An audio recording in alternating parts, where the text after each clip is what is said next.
மகாநதி அடுத்த எபிசோட்ல என்ன இன்ட்ரெஸ்டிங்கான சீன்ஸ் வரப்போகுதுன்றத பத்தி பார்க்கலாம். யமுனா கங்காட்ட சொல்லிட்டு இருக்காங்க, இந்த விஜய் அக்காவை கான்ட்ராக்ட் போட்டு கல்யாணம் பண்ணிட்டு ரொம்ப நல்லவே மாதிரி நடிச்சிட்டு இருந்திருக்காரு அப்படின்னு சொல்றாங்க. இந்த விஜய் எல்லாம் பாக்குறப்ப நான் நிவினுக்கு கோவில் கட்டி கும்பிடணும் அப்படின்னு சொல்றாங்க யமுனா. காவேரி யமுனாட்ட சொல்றாங்க, நீ நிவினுக்கு கோவில் கட்டி கும்பிடு, ஆனா அதுக்காக விஜய் பத்தி தப்பா பேசாத அப்படின்னு சொல்றாங்க. விஜய் நடிக்கிறாருன்னு நீ எப்படி சொல்லலாம் அப்படின்னு கேக்குறாங்க. இன்னைக்கு நீ நிவினை கல்யாணம் பண்ணி வாழ்ந்துட்டு இருக்கிறேன்னா அதுக்கு காரணம் யாரு? விஜய் தானே அப்படின்னு சொல்றாங்க. நீ நிவினை நினைச்சு வருத்தப்படுறதா அவரால் சகிச்சுக்க முடியல, அது மட்டும் இல்லாம உன்ன நினைச்சு நான் வருத்தப்படுறதே அவரால் ஏத்துக்க முடியல அப்படின்னு சொல்றாங்க. அதனால தானே அவர் கஷ்டப்பட்டு உங்களுக்கு கல்யாணம் பண்ணி வச்சாரு அப்படின்னு கேக்குறாங்க காவேரி. கான்ட்ராக்ட் மேரேஜ் பண்ணணும் அப்படின்னு அவர் என்ன ஒன்றும் கட்டாயப்படுத்தல, எனக்கு ஆப்ஷன் தான் கொடுத்தாரு அப்படின்னு சொல்றாங்க காவேரி. நான் தான் ஒத்துக்கிட்டு கை நீட்டி காசு வாங்கினேன், நீ ஏன் மேல கோபப்படு அப்படின்னு சொல்றாங்க. விஜய் தப்பானவர் அப்படின்னு இந்த ஒரு விஷயத்த மட்டும் வச்சுட்டு நீ லேபிள் பண்ணாத, இனிமே அவரை பத்தி நீ பேசவே பேசாத அப்படின்னு கோவப்படுறாங்க காவேரி. இடையில விஜயுமே காவேரியை விட்டு பிரிஞ்சதை நினைச்சு ரொம்ப ஃபீல் பண்றாரு. குமரனை பார்த்து பேசுறதுக்காக விஜய் வராரு. இப்ப கூட கொஞ்சம் நான் பேசணும் அப்படின்னு சொல்றாரு விஜய். கூட பேசுறதுக்கு எனக்கு எதுவுமே இல்லை, இந்த இடத்த விட்டு கிளம்பியா அப்படின்னு கோவமா பேசுறாரு குமரன். மத்த யாரும் என்ன புரிஞ்சுக்கலைனாலும் பரவாயில்ல, உங்களுக்கு என்ன தெரியும்னு நம்பிதான் உங்களை பார்த்து பேசுறதுக்காக வந்திருக்கிறேன் அப்படின்னு விஜய் சொல்றாரு.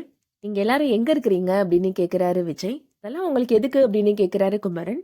காவேரியை பார்த்து பேசணும், போன் பண்ணாலும் அவ எடுக்க மாட்டேன்றா, அவளை பார்த்து பேசுறதுக்கு நீங்க தான் எனக்கு ஹெல்ப் பண்ணணும் குமரன் அப்படின்னு கேக்குறாரு விஜய். அதை கேட்ட குமரன் ரொம்ப கோவமா பேசுறாரு விஜய்ட்ட. எங்க வீட்டு பொண்ணை கான்ட்ராக்ட் போட்டுதான் நீங்க கல்யாணம் பண்ணீங்கன்னு தெரிஞ்சதுக்கு அப்புறம் எனக்கு எப்படி இருந்துச்சு தெரியுமா அப்படின்னு கேக்குறாரு குமரன். அதுவும் நான் பணத்தை தொலைச்சதுனாலதான் காவேரியோட வாழ்க்கை இந்த மாதிரி ஆயிடுச்சுன்னு நினைக்கிறப்ப எனக்கு ரொம்ப கஷ்டமா இருக்கு அப்படின்னு சொல்றாரு.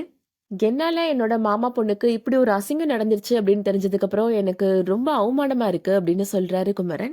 விஜய் குமரன்ட்ட சொல்றாரு, உங்களோட வலி எனக்கு புரியுது, எனக்கு தெரியாம தான் நான் அந்த மாதிரி ஒரு தப்பு பண்ணிட்டேன் அப்படின்னு சொல்றாரு. நிவினை பார்த்து கூட நான் வெயிட் பண்ண சொன்னேன், ஏன் தெரியுமா, என்னால காவேரியோட வாழ்க்கைக்கு எந்த பாதிப்பும் வந்துடக்கூடாதுன்றனாலதான் அப்படின்னு சொல்றாரு. கான்ட்ராக்ட் போட்டதை மனசுல வச்சுட்டு நிவினை வெயிட் பண்ண சொன்னதெல்லாம் என்னோட தப்பு தான் அப்படின்னு சொல்றாரு விஜய்.